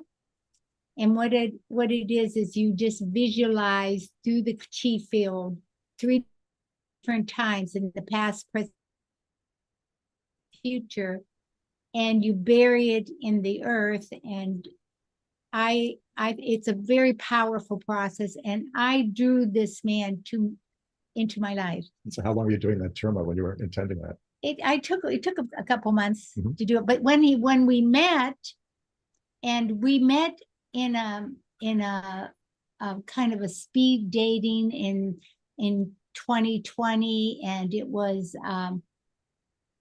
the woman said, say something that will blow your partner away, and he said that I was teaching light workers and inspiring them, and I was generally blown away. And then we met for a walk, and we just became friends.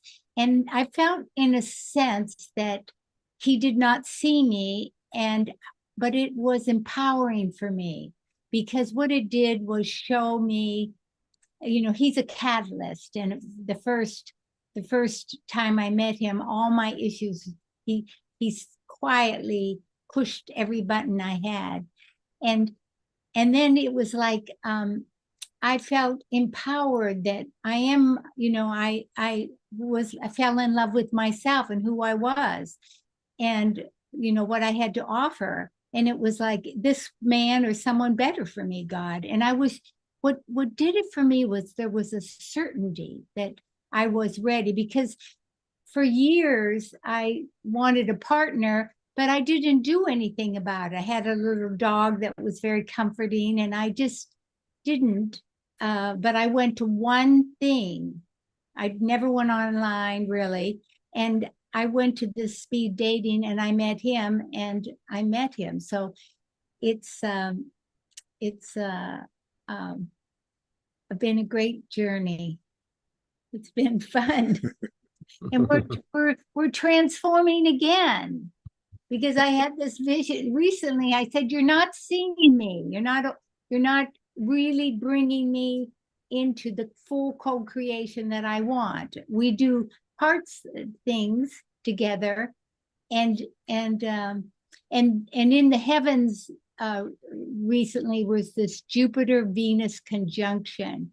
and these are the two benevolents, and they're sitting on my descendant, which is the relationship part of the chart. And then I'm on the show, and our relationship is blooming into much more co-creation.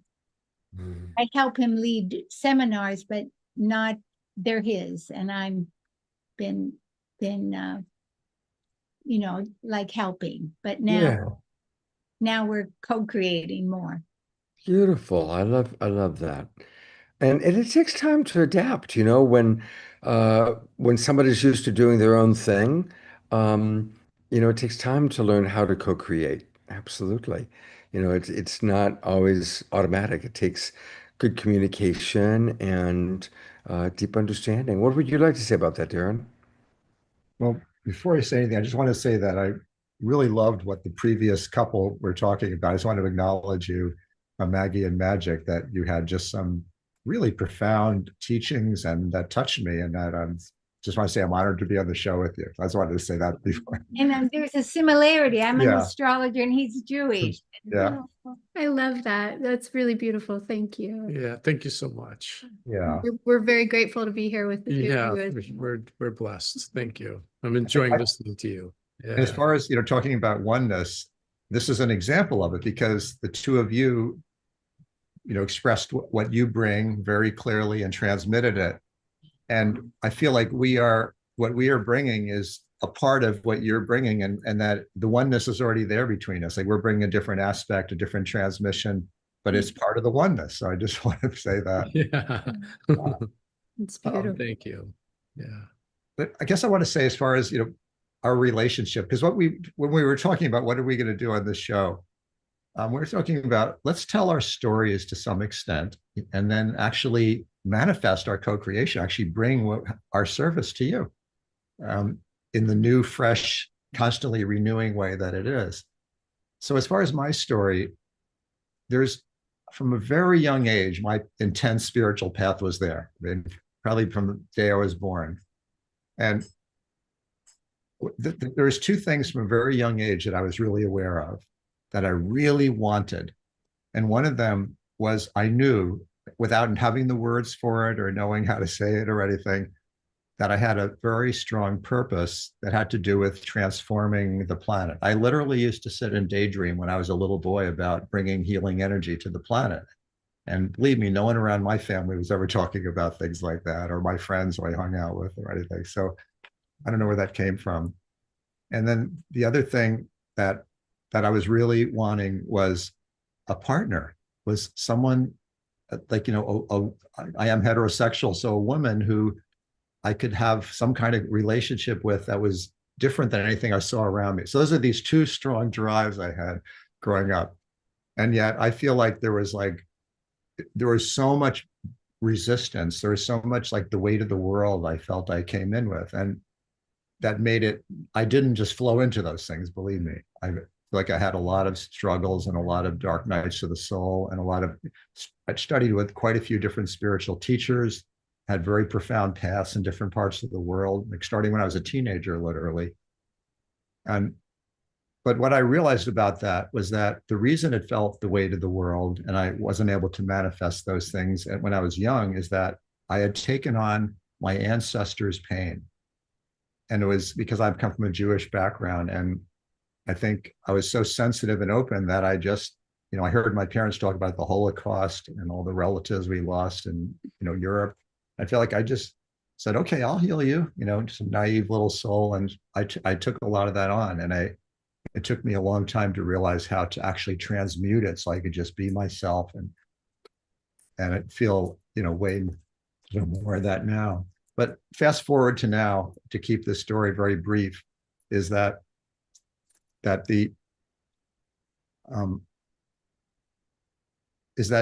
starting merely in my 30s, I started teaching workshops. And it used to be for technology. I invented some medical devices that were used by acupuncturists, and I went all over the world teaching for 25 years, and had all this teaching experience, and it gradually morphed into more spiritual workshops and retreats.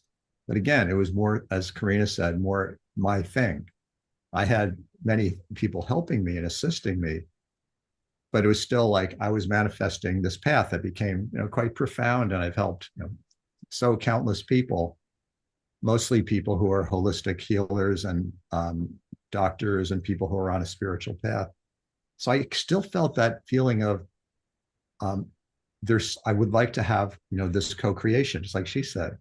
So when Karina and I met, what was different? I had been dated other women, had many other relationships, including a marriage for 10 years, was that I could sense this first day we met, this is different. And so if you felt like some resistance on my part or hesitations, because I realized this is not going to be another relationship like the other ones. This is a much deeper commitment. Like, it's going to ask much more of me. It's going to ask me to surrender some of my, boundaries or some of my things more. And so it took me a little while to enter in. You're right about that. We friends first was to an extreme degree, I guess. But eventually I saw you more and more, and we became, and so she was coming to my workshops, my retreats that I was leading, and was teaching and helping and working and holding the space beautifully, that I believe you were contributing a lot more than you think. Like, I don't think it was really so small. I think you made a big difference. And so now we've made this new commitment just really recently to enter in much more as co-creators. And I'm this, solitary man I've been with. I'm really over it to let go of it more and just feel the expansion and the depth, when the man and a woman are completely equal partners. And of course, if there are other people of genders, let's say two people, I don't want to relate it only to, one gender relationship, but two people who are partners are really equal and bringing through our transmission. And so I feel excited, and it's like new things are already opening up. We've made this commitment to start offering more local events here in the Marin County area together. And we don't know how or exactly how we're going to do it, but we're going to do that. So that's, I guess I would start out with that. Beautiful. Well, let's take a look. I'm going to pull up your websites and learn a little bit about some of your offerings. And we'll start with Karina. Here it is. And her website has a beautiful name to it, soul-source.org. Soul-source.org. And what would you like for our audience to take a look at here, Karina? Well, I offer, like, the first page is about him being in my empowerment coaching. And then I have a book on, I have a book section. In the book, as I said, Awaken Magnetic Creation is my featured book now, because manifesting is really something that we really is our divine right. And manifestation in this principle is a learning about being magnetic. And magnetic is being positive and being receptive and allowing. And so one of the things that Darren and I have that we're bringing is that I've been working on the hero's journey for decades. This has been my path. And what it really is the goddess warrior on the hero's journey. And these are interrelated archetypes. So the goddess, the warrior, and the hero. And he was working on the avatar. So these are the principles. And goddess and warrior are in the hero's journey. And so, and basically, I really was trying to focus on the first two initiations, which are like being proactive. This is so important that we don't fight against our government or fight against, what's wrong. And this is one of my sins, is because I love to express, and, I'm just expressing. I'm not complaining, I'm explaining. So, but being proactive and focusing on what you want to become, not what you want to overcome, is really, it's our cosmic code. And the next one is is being receptive, loving and allowing. And these make us magnetic.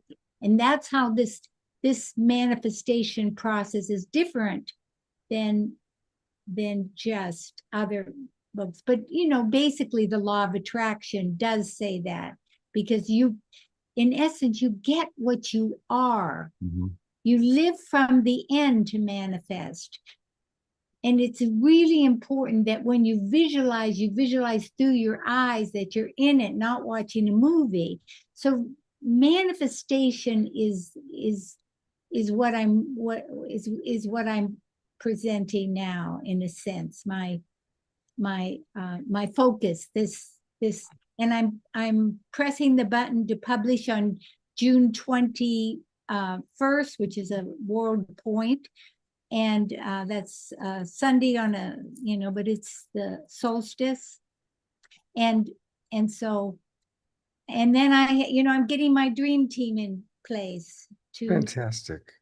keep Beautiful. Well, one more time, I'm going to go there now it says download the free workbook. Is that coming soon? Yeah, that's on there. If you it's a So, yeah, it's so 7 keys. It's an activation, 7 steps to embody your creative power. It actually enhances the book. beautiful. It's So, available now. Yes. yeah, so it's free, everybody. So if you want to get a deeper taste of her wonderful work, go to her website, and I'll kind of go back and show you the steps again. And there's also another book. There's also another free thing. It's 10 steps to flow and fulfillment. So that is also on there. Okay, great. Wonderful. And all this can be found at soul-source.org. And if it's easier to remember my name, K, the letter K, and lapuma.com, you also get there by that. Oh, okay, great. Wonderful, wonderful. And there you can learn all about her and discover your radiant being. What a wonderful quote from our friend Jean Houston, who, of course, just passed away a couple of weeks ago. And of course, she offers in-depth sessions as well. And let's take a look at her partner. I'm pulling up his website. And now this is interesting. Do you know that this happens, Darren? Complete these verification steps. It shouldn't be there. I don't know why that's there. Um, What URL do you have? drstarwin.com. And I click I'm not a robot. That's And a, then, that's a and then big it pulls up these verification steps. Not supposed to be there. I'm sorry that's there. I never saw that before. Wow. Yeah. Yeah, it's kind of complicated what it wants me to do. Open terminal. Oh, sure, I might need your help here. Open terminal application on your Mac. Oh, you shouldn't Find have it applications. You know what? I think we'll get back to this. It's doing something weird. You could click verify, but maybe just use a different browser or something. It's just flagged you somehow. Right. Okay. Well, Darren, maybe tell us a little bit, and I'm going to see if I use a different browser, if we have a better result. And why don't you share what you'd like our audience to know about your offerings? Okay, yeah, thank you. Well, our offerings are very much about awakening. Really, it's about knowing that what we actually are is very different than what our mind believes that we are. And that we're in a time right now, like on our world, where everything is accelerating so much. And so the ability to awaken is right there. The ability to just express and embody our true self is right here. And I want to invite everybody who's listening to us now who wants to experience that, to take advantage of this field and just say yes. Just say yes to embodying who you really are fully. And we talked earlier about what it means to be an avatar. An avatar is you. When you take away the doubt and the identity. So a big part of my work and Karina's work is knowing that we are something other than the identity that we are believing that we are. And so the best way to experience that is experientially. And so the things that I'll say a little bit about what I offer, and then we're going to actually lead a brief experience in this. And so every Tuesday morning, we have a quantum meditation, which is online, which is open to the public. It's at 8 a.m. Pacific time. When you go to my website, drstarwin.com, why don't you just put that in the chat? There's a button at the top about free meditation. If you just click on that, you can be on the list. So every Monday, you get an invitation to be on this live event with light workers from all over the world. And the vibration is very, very high. And it's just a way to, early in the week, to clear yourself out and to just have this experience of the oneness, of the stillness within. And then in addition to that, I lead workshops, and now we're going to be doing them together that are 4 to 5 months. And it's generally for people that want to embody quantum healing. And quantum healing is healing that comes from source, that it's in each one of us. Each one of us has this master healer inside of us. And yet it can seem inaccessible. It can seem, people who have a lot of difficult symptoms, it can seem like, how do you tap into that? And that's where the power of community is so absolutely valuable. So the thing I love more than anything else is bringing groups of people together in what I call the quantum field. And the quantum field is not the thoughts about it. It's not a description about it. It's not techniques. It's the field that we're in right now. And so how much time do we have left, Scott? Because we'd like to make sure we can do this experience before Can you say 10 minutes? Is that about right? Okay. Well, anyway, I'm going to put on a little music. And Karina, why don't you open the sacred space? Okay. So we both took a shaman course together, 6 months, and it was fabulous. So we always start everything with sacred space. So you put your hands to your heart, and you bring your hands up to the ninth chakra, seventh, eighth chakra.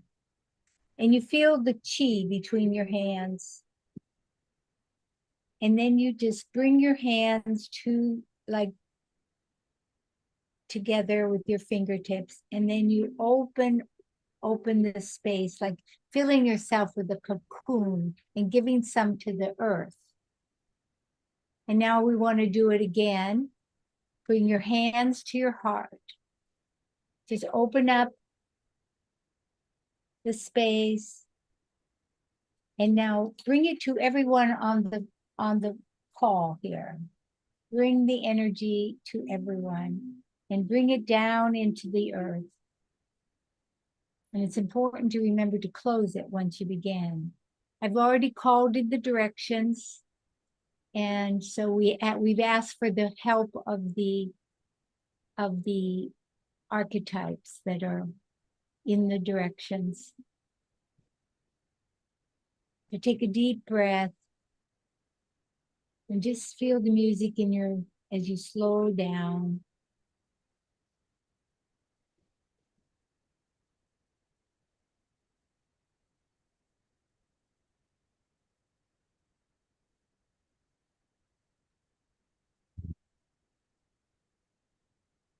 So I'd like to invite you to participate in a group quantum healing. So if there's anything that you're aware of that's a symptom for you, like a pain in your body or a feeling of fatigue or some emotional imbalance you're going through, you can just simply notice what it is. And you're welcome to put it in the chat if you'd like, because that can be fun to see what the before and after is. And also to notice on a scale of 1 to 10, say 10 being extremely bad and 1 being almost nothing, like what that symptom is. Now, if you're feeling no symptom and you're just feeling good, you could just request a blessing. You could just request to just be given more love and more energy.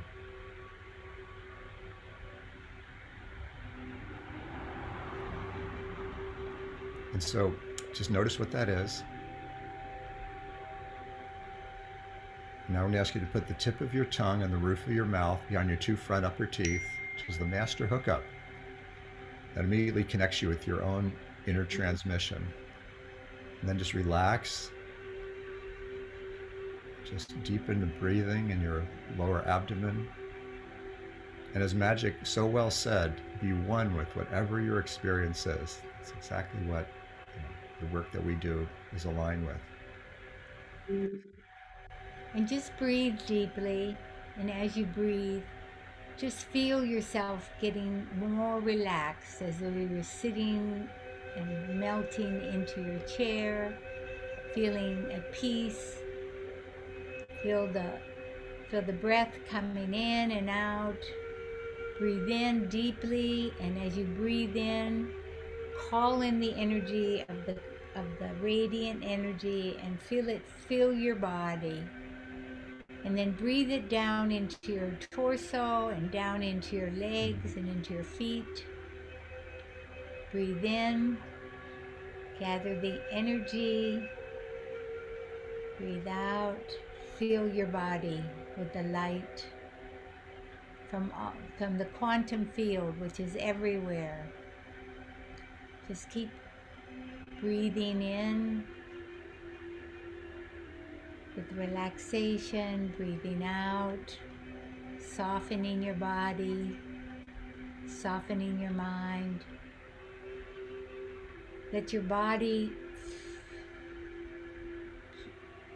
blend with the air around you. Feel your body filling with light and lightness, ease, healing energy.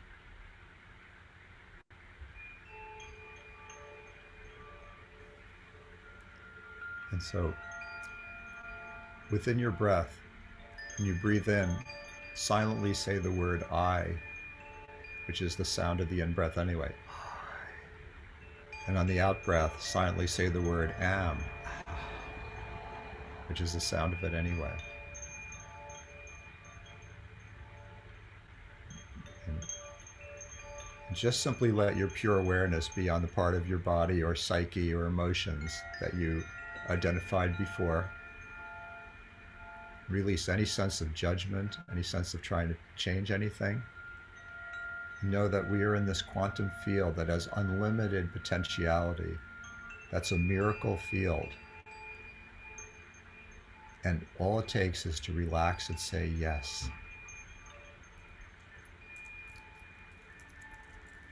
And just breathe into the part of you that could use healing. And if you just want to just luxuriate in the energy, just breathe all through you. Now realize that your physical body is a focal point of a radiant energy field that's much bigger than your physical body. If you stretched your arms all the way out to the left and right, that would be the approximate width of it. Of course, it's a cocoon all around you. So if there's anything that you have been seeking healing for quite a while, that's maybe been a little elusive, it's encoded in that energy field. So you can just simply intend, I am allowing this quantum field of love and transformation to transform that imprint in my radiant field. It's like removing a buggy program from a hard drive. And just bring the energy of the cosmos and this radiant light that's all around you and in you and flowing to the place inside your body that needs love, needs attention. And if it's your whole body, let it be. Just feel your body. And you can bring your hands to that place. And just call in, receive the nurturing, healing energy of the universe.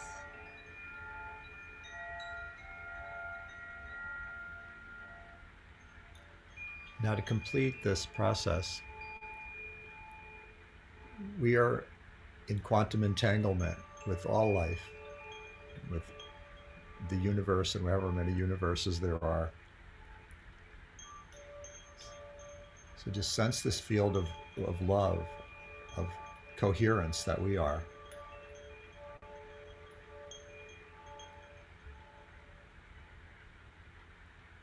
Just be aware that it is touching all life.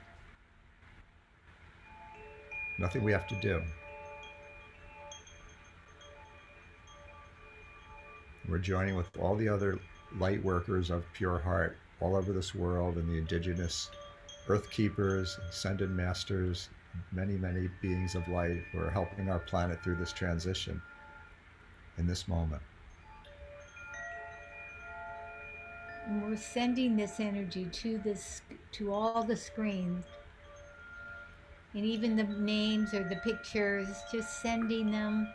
This vibration, it's very strong right now with us. Thank you. Everybody here is contributing your beautiful transmission, whether you do anything or not.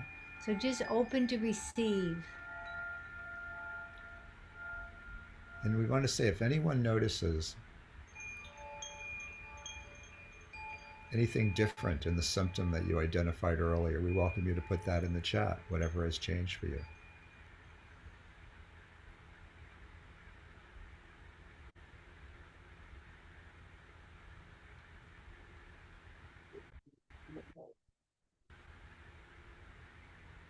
To me, radiance is love.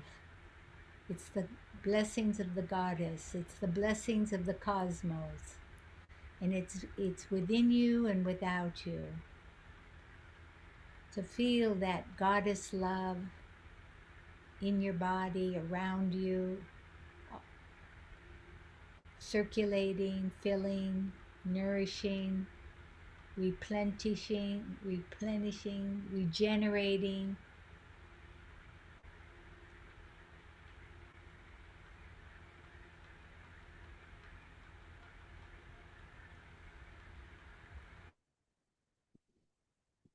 And know they're already in the new earth.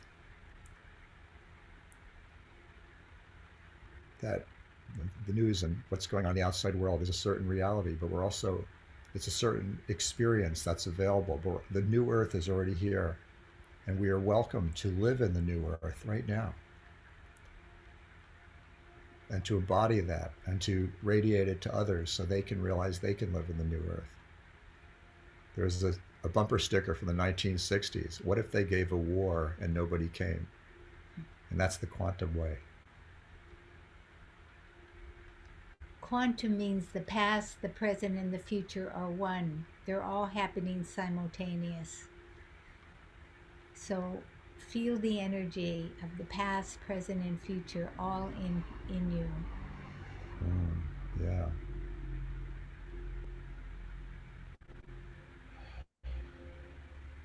As we come to a close, And close the sacred space. I'm calling in the sacred space. So gather all the energy around you.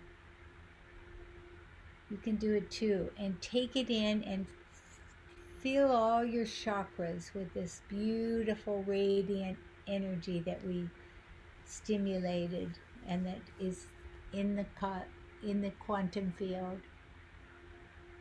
And now your personal one. Take it up, feel it in you, and bless yourself down each chakra.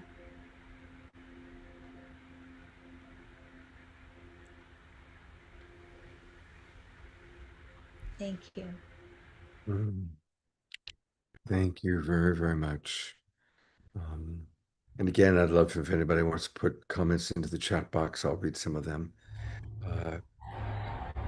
You're right. Heaven on earth is already here. And I think we can't say that enough on this show and enough in reminding people that it's choosing to see the world through the eyes of love, choosing to see the divine in all, choosing to see the divine in all beings, and even beings that are making choices that are horrific. We don't have to agree or condone the choice. We don't have to like the choices and the behaviors, but to still see the divinity of the being itself. And whatever we can do to embrace and awaken that heaven on earth is actually already here. And hopefully, as more and more of us hold that space, we just will be noticing how the world around us is moving in a particular direction. Um, so I so appreciate the work that you're doing. Um, I've tried 3 different browsers and they're all having me do a verification code, and I tried to do the process it suggests, and it isn't easy. But you've got screen sharing privilege because I've made you co-hosts. So if you want to go to your own website and walk people through it, hopefully you won't be asked to verify your own website. This Okay, is, well, it could be Oh. that there's some error with my website, but I'll try to open it and see if we can open it so here. this is my computer, so try. Okay. And make sure you screen share. Wait, not yet. And while you're doing that, I'm going to check the chat box. Okay. So I'm going to read some chats while you do that. I'll bring myself back up. Sorry, my little spotlight isn't working. It's funny. Kelly writes, beautiful, Karina and Darren. That was very, very beautiful. And Dora is stuck in Chicago Airport. And so she's going to start a dance party there. So I'm sure you're going to have people in Chicago dancing to your next song. Suzanne says, thank you. DR writes, so peaceful. Magic and Maggie write, that was absolutely beautiful. Um, uh, and Jerry Anderson had amazing results. So, yeah, people are really, really enjoying it very much.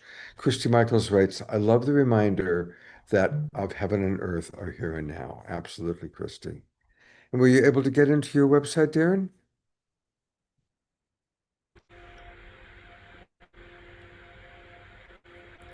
Okay, I don't think we're going to be able to show my website. There must be some issue with it right now. Oh, Sorry okay. about that. All right. There you go. Well, I will send out when I send out the recording, and I'll also put the website into our. When you go to the recording, it'll have like you can read the content, and I'll highlight his. Yeah.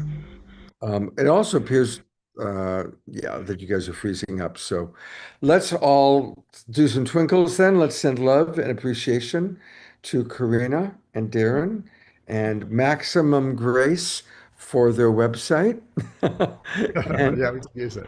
and their wonderful work. And I'm going to turn it over to our beloved Diara for prayer time. Taking this beautiful, peaceful energy, ripe with possibility, taking the magic of magic, bringing matter in with the mystical, and creating the divine human that we are. May our walk on this earth become more smooth, more peaceful, more joyous, and may obstacles melt away. And bringing that in deep inside our bodies now, continuing that process. And focusing on our beautiful hearts, our hearts that are opening, hearts that are trusting, loving, kind. And while we're feeling that, we also allow room for any beautiful grief for love lost. And embracing that, making more room for love to come in, to be found. Honoring the sanctity of these beautiful couples here tonight. Embracing the divine feminine masculine that exists in all of us and coming together in holy union, in conscious equal partnership, in strength combined, while celebrating the individuals within each relationship. And as we breathe that in, we send that out so that others may continue to learn, to receive, to expand. And as always in our room, we create more room for us to hold it all, to experience it all. And while that beauty continues to flow in and out, we also take all of our power and our love to send to those who request, require, and are open to receive more of that now. Sending love to our beautiful Scotty Satori for healing. Sending love to Adora for a safe ride home. Sending love to those who don't show the pain, don't show the need for love, for healing. And while we're sending this out in our minds and hearts to all those that we're thinking of, again, let's just send beautiful healing light to Scotty for physical healing, for all your needs to be met.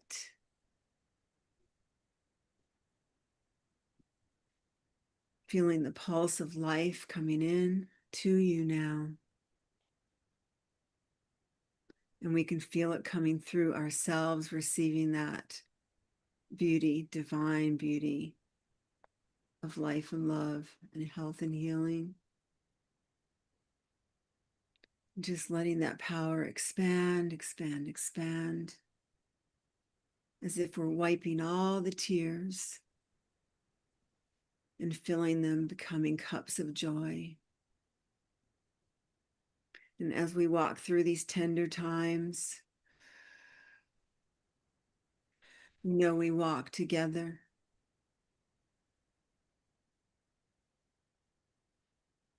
And as we feel all the feelings, we celebrate our being human, walking this divine walk. Maximum grace, maximum joy, maximum love. And so it is. Thank you, dear. I'm going to go to gallery view and let's just all take a minute of silence, sending extra love to Scotty and to anyone else that we want to bring into our prayer circle.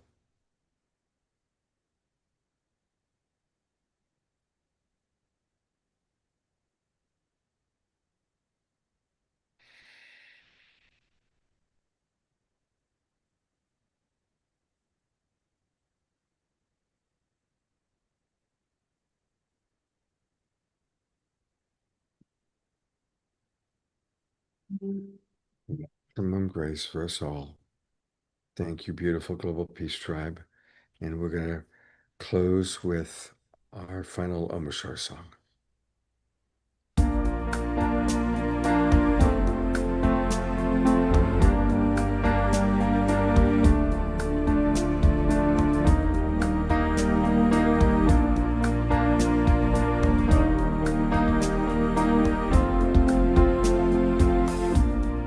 Hope springs eternal in this heart of mine, learning surrender, learning to fly, knowing you're with me, my invisible friend, loving me onwards, calling me out of myself. Here I go again, trusting in life. All of the tears I cried, clearing the way. All that's been said and done is turning to dust. Now that I'm here again, I will sing praises to the maker of my life.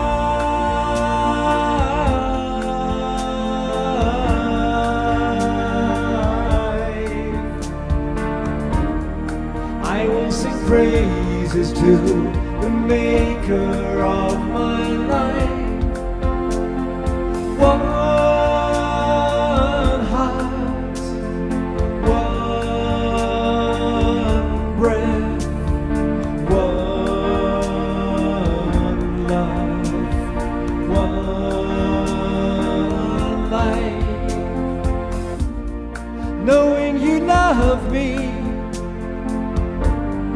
That we're divine.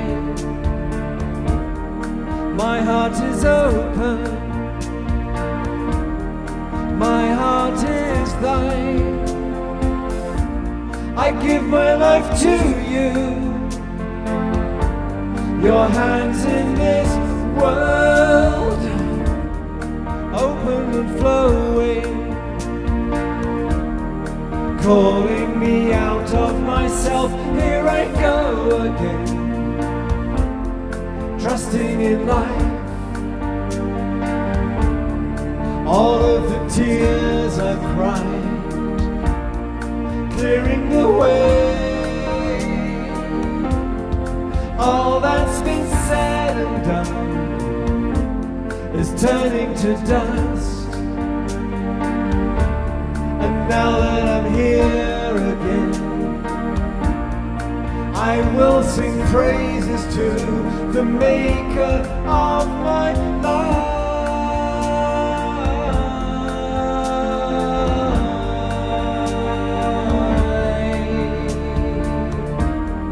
I will sing praises to the maker of my life.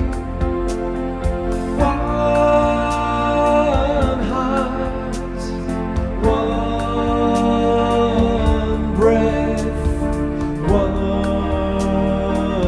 life, one life, one heart, one breath, one love, one life.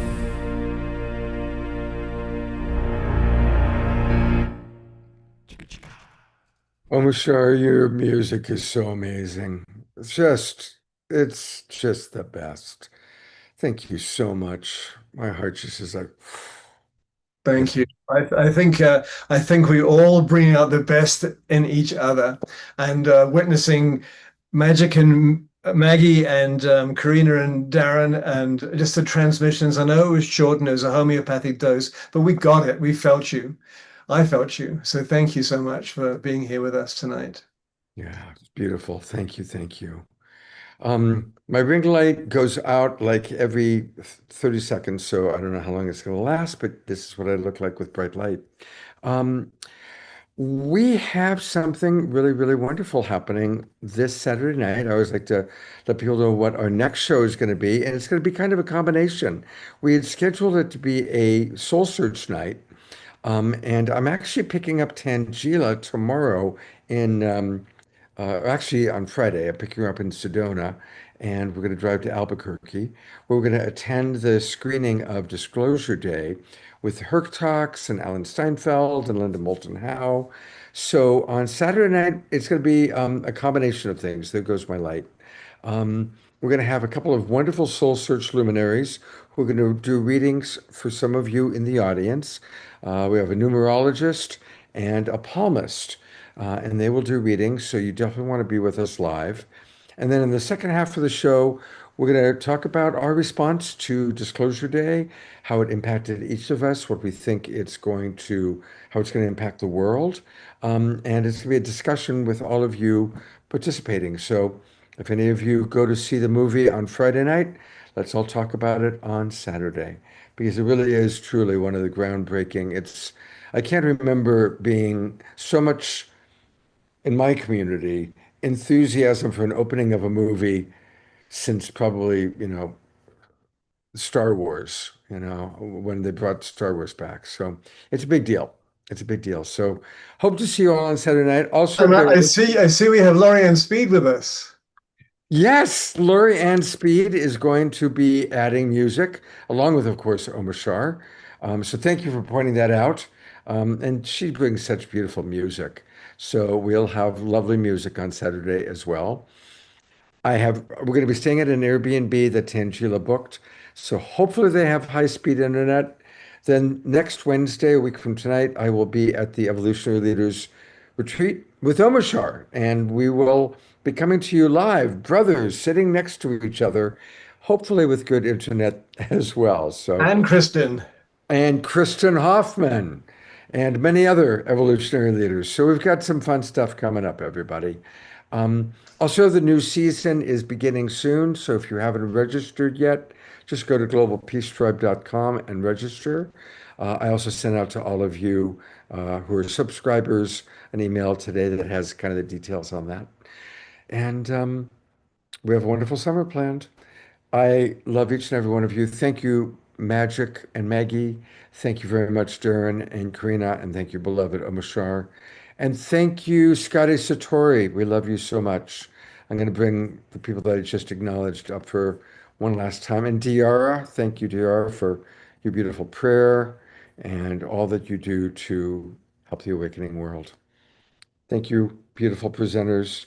Have a lovely evening. And remember, heaven on earth is already here. Let's just practice the new understanding of oneness that Magic helped us with tonight. And go get astrology readings from Maggie. They're fantastic.